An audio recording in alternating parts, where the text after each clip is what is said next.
The Billionaire's Secret Island Part 4. Chapter 14, The Rescue. The sky above Sicily burned blue and endless. Matteo Esposito's private compound sat like a crown on a cliffside overlooking the Tyrrhenian Sea, surrounded by lemon trees, armed men, and too many cameras. Built into the ancient rock, the house was both fortress and museum, cold stone walls, mirrored windows, and a courtyard large enough to land a helicopter on, which was exactly what Nico planned to do. Inside one of the stone guest rooms, Isla paced. She was no longer tied. Not physically. Matteo thought he'd won. That she wouldn't dare try anything now. But Isla Cruz was not the girl who washed up on a beach and fell in love with a lie. She knew now what she was. She was leverage. And that made her lethal. She stood at the small window. Her reflection stared back, framed in soft morning light. No makeup. Barefoot. Wrinkled silk slip from the day before. She looked ruined. But her eyes. They were sharp. Then, a sound. A rumble. Growing louder. Not thunder. Not a car. A helicopter. Outside, the guards lifted their heads, radios buzzing. One grabbed a rifle, but another held up a hand. Wait. The black helicopter crested over the cliff like a shadow given wings. Matte black, silent blade, military modified, but not government. Sleek. Expensive. It hovered above the helipad for exactly 7 seconds. And then it landed. Perfectly. The door slid open. Nico stepped out. No armor. No gun. Just a perfectly tailored navy suit, no tie, sleeves rolled, black leather gloves, and an expression so cold it was glacial. He walked across the helipad without breaking stride. Guards surrounded him. He didn't flinch. One raised a gun. Nico looked at him once. The man lowered it. Because no one in their right mind pointed a weapon at Nico De Rossi on a mission. Inside the compound, Matteo watched the monitors from a leather armchair. He sipped espresso. Of course he murmured. He turned to the man beside him, Lucienne. She wore all white. Again. Legs crossed. Eyes bored. Did you think he wouldn't? She asked. Matteo shrugged.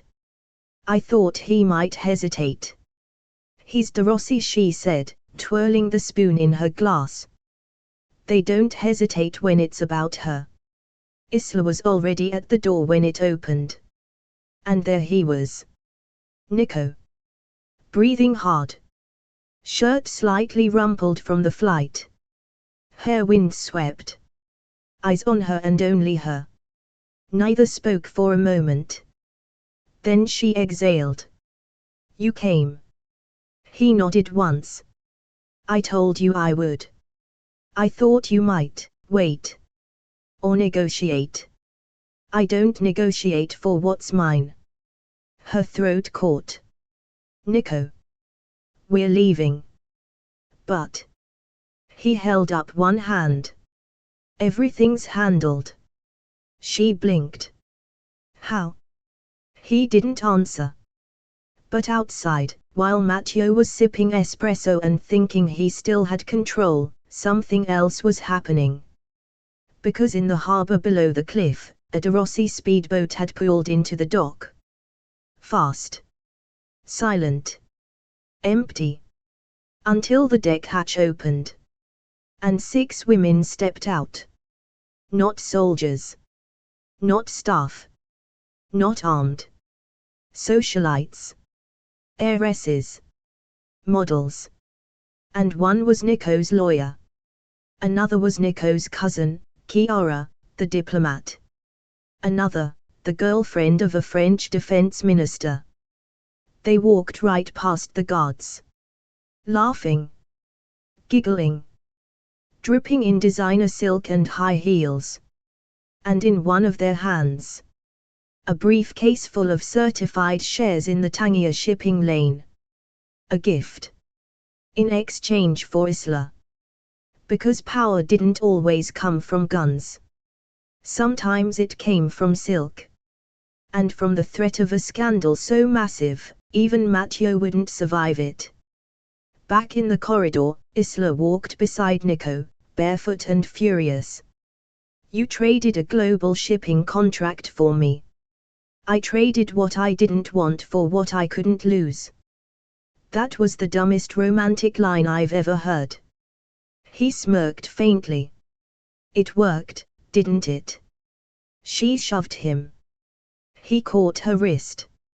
Held it. Softer now. I couldn't let them touch you. Her heart thudded. She hated how easy it was to believe him. They stepped outside just as the guards began to lower their weapons. Nico led her to the cliff edge, where the helicopter waited. Wind whipped her hair across her face. His arm slid around her waist, steady. You ready? He asked. No shoes, she said. Jump barefoot, then. He smiled. She didn't. But she jumped with him anyway. As the helicopter rose, a distant shout echoed below. From the docks. One of the heiresses had accidentally opened a case of jewelry. A tray of loose diamonds, real ones, spilled across the edge of the dock. And into the sea. The guards scrambled. Divers were summoned. Panic ensued. The distraction worked. By the time anyone noticed the helicopter was gone, Isla and Nico were already halfway to Corsica. Inside the aircraft, Isla sat wrapped in his jacket, silent, watching the clouds move past the windows like dreams. Nico sat across from her. His tie was off. His eyes never left her face. Next time, she said quietly, just call a cab. He smiled. I wanted to make a statement. She looked at him. Dead in the eyes. And whispered, you did. Chapter 15, The Island Burns. The sea was still that night. Unnaturally so. No breeze. No waves. The air hung thick over the De Rossi island like silk soaked in perfume, sweet, warm, and hiding something rotten. Isla stood at the edge of the open-air terrace, barefoot, watching the moon hang low above the water. Her silk nightgown clung to her skin. The wind hadn't touched her in an hour. Even the cicadas had gone quiet. Behind her, through the open glass doors, Nico slept shirtless in the oversized bed, one hand curled under the pillow, the other resting on the empty side where she had been minutes before. The silence should have comforted her. But something in her spine whispered, move. She turned back toward the villa. And then. Boom. Not a gunshot. Not thunder. An explosion. Far enough away that the walls didn't shake. But close enough that the windows flashed gold. She froze. For one breath. Two. Then. Screaming. From the security hall below. And then, flames. Not small. Not containable. Rising fast. Nico. She screamed, already running barefoot across the marble floor. He sat up instantly, instincts firing before his eyes even opened fully. What is it? She didn't answer. Didn't need to. Because the second she reached him, the lights cut out. The villa plunged into darkness. For a beat, there was nothing but the faint orange flicker of fire far below, reflected in the window like some ancient omen. Then, emergency lights clicked on, bathing the walls in cold, sterile white. A voice came through the hallway speaker system. Garbled. Crackling. Mail. Urgent. Breached. North Corridor. Fire in the lower archives. We're under. Silence. Nico was already out of bed, grabbing the gun hidden behind the nightstand drawer, the movement fluid, practiced. Isla stood frozen. Heart hammering. His voice was sharp. Focused. Shoes. Now. He tossed her a jacket. We have 5 minutes. If that. Who is it? Not Matteo. Someone else. Or someone working for him. Why here? Why now? Because they know they're losing. He opened the drawer beside her, pulled out a velvet pouch, and handed it to her. Inside, the wedding ring. The signal is already sent, he said. Help is coming. From where? From everywhere. The hallway outside was smoke-filled, thick with the scent of burning electronics and cedar. The fire had begun in the archive wing, but already it was spreading too fast. Too smart. This wasn't random. It was strategic. A cleansing. A message. They ran. Down the emergency stairwell. Past the pool room. Through the courtyard. The sky above them glowed red from the flames consuming the far wing of the villa. Isla's lungs burned. Her bare feet slapped stone. Nico never let go of her hand. Not once. They burst into the north garden, where a private path snaked down the cliffside to the water. A speedboat waited, just one. Already running. No guards. Just one figure at the wheel, helmeted, faceless. You're insane, Isla gasped. Nico pushed her toward the boat. This was Plan C. What were and B? He helped her in, climbed in behind her. Don't ask. As the boat launched off the dock and roared into the night, the villa behind them lit the sky in orange and black. The house was burning. Nico's legacy. His secrets. His power. All of it. Gone. Isla didn't look back at first. She couldn't. Her body was still shaking. Her hands gripped the side of the boat like it would vanish if she let go. But then she turned. And saw it. The place where they'd kissed for the first time. Where he told her the truth. Where she wore a fake ring and wondered if it meant something real. The cliffs. The vines. The terrace. Now engulfed in fire. It wasn't just a building. It was the last place she remembered being safe. And now it was ash. Nico sat beside her, wind in his hair, silent. His jaw was tight. His eyes locked on the horizon. He said nothing for a long time. Then. That house has stood for 4 generations. She looked at him. I'm sorry. He met her gaze. And his voice was raw when he said. I'm not. She blinked. What? It needed to burn. Why? Because it was built for a life I don't want anymore. He looked at her now. Steady. Unflinching. And maybe I wouldn't have admitted that, until it was already gone. She didn't know what to say. So she slid her hand into his. Not for comfort. Not for pity. But for something else. Recognition. The boat roared into the horizon, under a sky choked with smoke and stars. Behind them, the past burned. But ahead of them, something else waited. Something undefined. But real. Chapter 16, The Safe House. The car ride was long. Silent. Tense in the way that only exhaustion and too many unspoken truths could make it. The road curled like ribbon through the Italian countryside, up narrow hills, past stone walls blanketed in ivy, olive groves dark with dew, and vineyards long asleep under moonlight. In the distance, the sea was gone.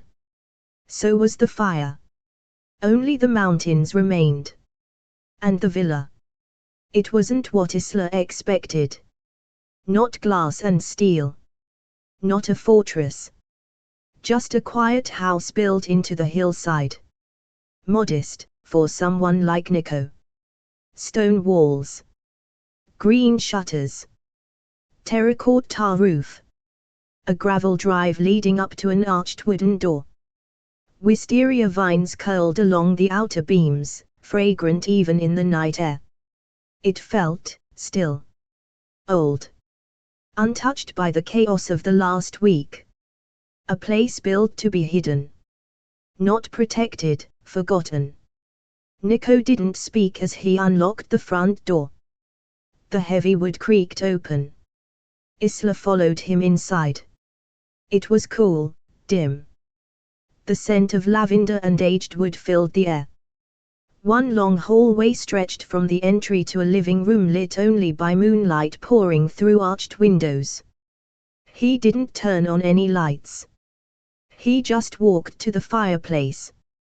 There were already logs stacked inside. Dry. He crouched. Struck a match. Lit it. The flames caught fast. Crackled like they belonged there. He stood slowly. The firelight painted his face gold and shadow. He looked tired. Older. But not in a worn way. In a real way. I bought this place 5 years ago, he said, voice low, rough from smoke and silence. After a man I trusted nearly got me killed. Isla stood across the room, arms wrapped around herself. Her hair still smelled faintly of ash. Her dress was wrinkled from the boat ride and the long drive up the mountain. Why here? She asked. He looked around, eyes scanning the walls like they held memories she couldn't see. Because no one knows it exists. She nodded. No more questions for now. She let him be quiet. And he let her sit. He poured her a glass of water in the kitchen. She sipped it, seated by the fire, legs curled under her. He leaned against the wall, watching her, arms crossed. They said nothing for several minutes. But the silence didn't feel empty. It felt necessary. There was only one bedroom. No surprise. No pretense. Just a soft bed tucked under a vaulted ceiling. Heavy curtains. Crisp white linens. One chair in the corner. A single framed photo on the nightstand. Not of a person. But of a boat. The same boat Nico had taken her from the island with. A small, private detail. Something nostalgic. He handed her a folded t-shirt and sweatpants. They're mine. Sorry. She took them with a nod. I'll manage. I'll give you space. Do I look like I want space? He paused. Their eyes locked. Something long and electric passed between them. But she didn't push it. Not tonight. She went into the bathroom. Closed the door. Let herself exhale. And for the first time in what felt like days, she saw her reflection. And didn't cry. When she came out, he was still in the bedroom. But now shirtless, standing at the open window, letting the cold mountain air wash over his bare skin.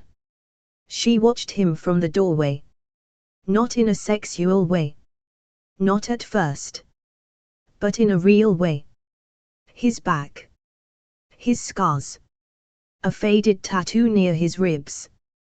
The way he stood like someone waiting for something that would never come. He turned. Caught her watching. She didn't look away. Neither did he.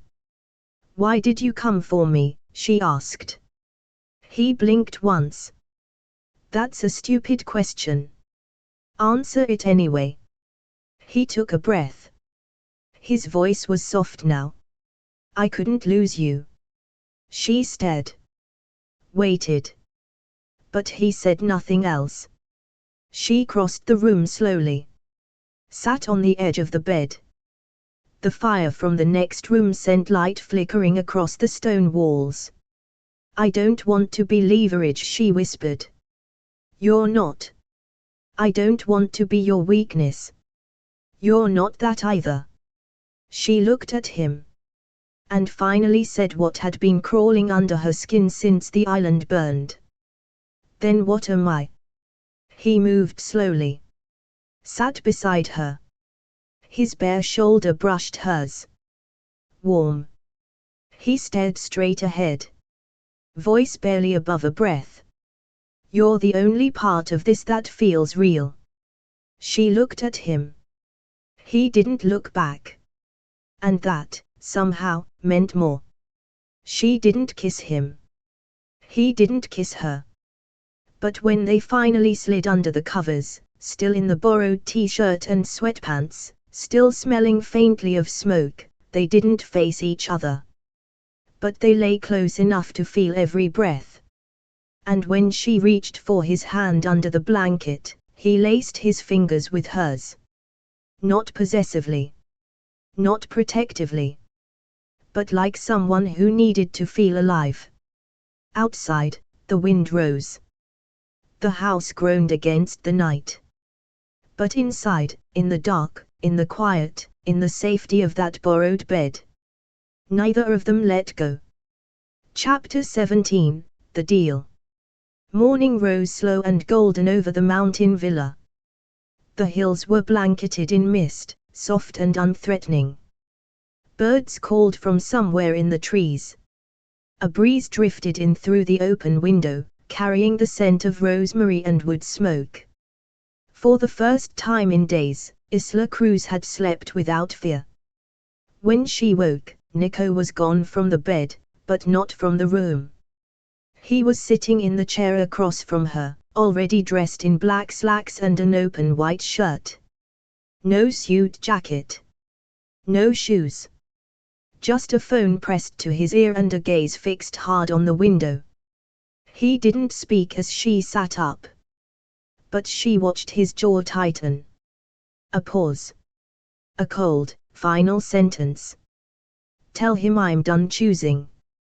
Click. He set the phone on the nightstand like it was a weapon. Turned toward her. Eyes darker than she'd ever seen them. She waited.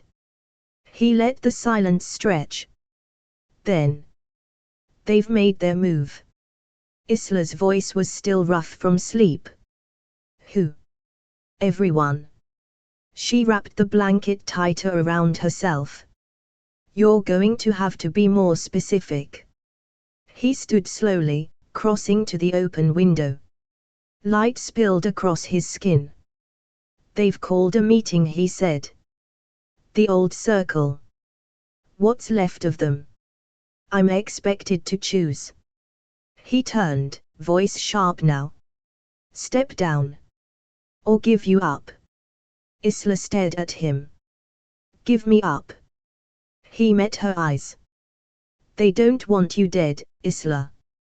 They want you gone. Vanished. Somewhere off-grid, with a new name and no trace." Her voice was ice. "And you'd stay here? Alone? Obedient?" He nodded once. Then. "I said no." She swallowed. "You told them that?" He nodded. "What did they say?" He crossed to the table, picked up a worn leather folder. Inside, documents, old and yellowing. Photographs. Seals. Signatures. Titles. One stood out, De Rossi, the crown of the Western Front. They offered me something else, he said. What? He looked at her now. And his voice was low. Flat. Exile. Or coronation.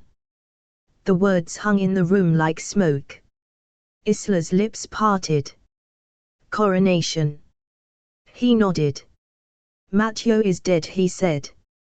Poisoned last night. Someone made sure of it. His allies are folding like paper. Not you. No, he said. But someone wanted to clear the board. And now, they want you to take the throne. He said nothing. Because he didn't need to. Isla rose slowly, crossing to him. She took the folder from his hands, flipping through the pages. Power consolidation. Bloodline alliances. Legacy clauses. Trade route control. Old money. Older laws. And at the center of it, Nico De Rossi, king of ghost empires. She looked up. Do you want it? No. But I can't say no without losing everything.